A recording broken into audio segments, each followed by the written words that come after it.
శివకేశవులకి ఎంతో ప్రీతికరమైన ఈ కార్తీక మాసంలో ప్రతి ఒక్కళ్ళు కూడా తప్పకుండా ఉసిరి దీపాన్ని వెలిగించండి. ఉసిరి దీపాన్ని ఎలా వెలిగించాలో మన ఛానల్లో ఆల్రెడీ వీడియో పెట్టానండి. తప్పకుండా ఒక్కసారి మన ఛానల్ని చెక్ చేయండి. ఉసిరి చెట్టులో విష్ణుమూర్తి కొలువు తీరుతారు అని మనకి పెద్దలు చెబుతూ ఉంటారు. అందుకోసం ఈ కార్తీక మాసంలో విష్ణుమూర్తి కొలువు తీరిన ఈ ఉసిరి చెట్టు దగ్గర చక్కగా పసుపు, కుంకుమ, అక్షింతలు, పూలను సమర్పించి దీపం వెలిగించండి.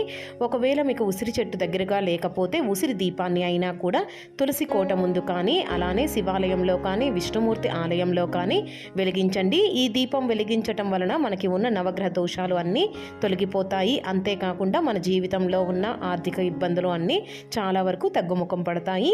ఈ ఉసిరి దీపం అంటే మహాలక్ష్మీదేవికి కూడా చాలా ప్రీతికరము. అందుకోసం ప్రతి ఒక్కళ్ళు తప్పకుండా ఈ విధంగా కార్తీక మాసంలో, ఇంకా ముఖ్యంగా కార్తీక పౌర్ణమి రోజు తప్పకుండా ఉసిరి దీపం అనేది వెలిగించండి. లక్ష్మీ కటాక్షం కలుగుతుంది.